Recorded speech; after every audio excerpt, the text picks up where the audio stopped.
রাশিদ ছিল এক গরিব কৃষক। তার কিছু জমি ছিল, কিন্তু তাতে কোনো ভালো ফসল হতো না। তার কাছে কিছু ছাগল ছিল, কিন্তু বহু বছর ধরে সেই ছাগলগুলো কোনো বাচ্চা দিচ্ছিল না। স্ত্রী সন্তানদের খাবারের কষ্ট হচ্ছিল, কিন্তু সে রাশিদ সবুর করত এবং আল্লাহর উপর ভরসা রাখত। কিন্তু রাশিদ প্রায় নামাজ পড়ে আল্লাহর নিকট দোয়া করত, হে আল্লাহ, আপনি সব কিছুর মালিক, আমার জন্য সহজ করে দিন।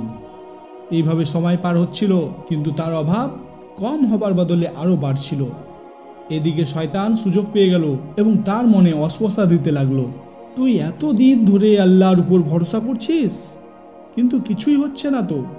তোর ছাগলগুলো বাচ্চা দিচ্ছে না, তোর জমিতে ফসল হচ্ছে না, স্ত্রী সন্তানদের কি খাওয়াবি? আল্লাহ তোর কোনো সাহায্য করবে না। তুই তো প্রতিদিন নামাজ পড়ে আল্লাহর কাছে সাহায্য চাইছিস, আল্লাহ কি তোকে দেখছে? শয়তান রাশিদের মনে সন্দেহ ঢোকাতে চেষ্টা করলো। তুই যদি কারো টাকা চুরি করতি বা কারো সম্পদ ধোকায় নিয়ে নিতি, তাহলে তোকে আর কষ্ট পেতে হতো না। রাশিদ ভাই, এই যুগটা কঠোর, তোমাকে কঠোর হতে হবে। এই যুগটা সহজ সরল মানুষদের জন্য না। তোকে মিথ্যা কথা বলতে হবে, লোকের হক মেরে খেতে হবে, তোকে লোকের প্রতি কঠোর হতে হবে। রাশিদ চমকে উঠল। সে বুঝতে পারল এটি শয়তানের কুমন্ত্র। সাথে সাথে সে বলল, আউযু বিল্লাহি মিনাশ শাইতানির রাজিম, আমি আল্লাহর নিকট বিতাড়িত শয়তান হতে আশ্রয় চাই। আল্লাহ, তুমি কোরআনে বলেছো, নিশ্চয় তুমি ধৈর্যশীলদের সাথে আছো, ইনশাআল্লাহ আমি ধৈর্য ধরব। কিন্তু শয়তান সহজে হাল ছাড়ল না। একদিন রাশিদ এক ধনী ব্যক্তির বাজারের থলে পড়ে থাকতে দেখল। থলেতে অনেক টাকা ছিল।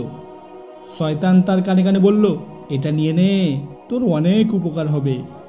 আল্লাহ তো কিছুই করছে না। এবার রাশিদের মনে দ্বিধা তৈরি হলো। কিন্তু তখনই তার মনে রাসূল সাল্লাল্লাহু আলাইহি সাল্লামের হাদিস মনে পড়ল। তিনি বলেছেন, সত্যিকারের মুমিন সেই, যাকে শয়তান বারবার প্ররোচিত করলেও সে ধৈর্য ধরে এবং আল্লাহর উপর ভরসা রাখে। এবার রাশিদ থলেটি হাতে নিয়ে ধনী ব্যক্তিটির কাছে ফেরত দিয়ে দিল।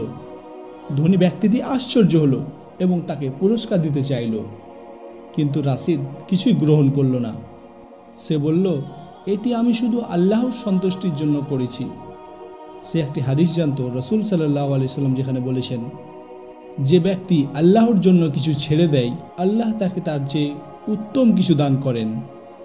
কয়েকদিন পর এক পুরনো বন্ধু রাশিদের খোঁজে এলো। সে রাশিদকে কিছু টাকা দিল এবং বলল, এটা নিয়ে তুমি নতুন করে শুরুয়াত করো, আল্লাহর রহমত আসবে ইনশাআল্লাহ। তারপর রাশিদ ধৈর্য ধরে চাষবাস শুরু করলো তার জমিতে, এবং কিছুদিনের মধ্যেই তার জমিতে প্রচুর ফসল হলো। আর সবচেয়ে আশ্চর্যের বিষয় এই যে তার ছাগলগুলো তিনটি করে বাচ্চা প্রসব দিল। রাশিদ বুঝতে পারল আল্লাহ তাকে পরীক্ষা করছিলেন, আর সে ধৈর্য ধরার কারণেই আল্লাহ তাকে পুরস্কৃত করেছেন। কারণ আল্লাহ সূরা আল বাকারাতে বলেছেন, নিশ্চয় ধৈর্যশীলদের সাথেই আছেন তিনি, আর তিনি অবশ্যই মানুষদের পরীক্ষা করবেন। এই কাল্পনিক গল্পতে আমরা শিখলাম, শয়তান ধৈর্যশীলদের ধোকায় ফেলতে চায়, এবং যারা সত্যিকারের মুমিন তারা সবুর করে এবং একমাত্র আল্লাহর উপর ভরসা রাখে, তার জন্য আল্লাহ তাদের পুরস্কৃত করেন এই দুনিয়া এবং আখিরাতে ইনশাআল্লাহ। আল্লাহ এই দুনিয়াতে ধৈর্যশীলদের পরীক্ষা করবেন এবং তাদের পুরস্কৃত করবেন, এবং তার প্রতিফল আল্লাহ আখিরাতেও অনেক অনেক অনেক দিবেন ইনশাআল্লাহ।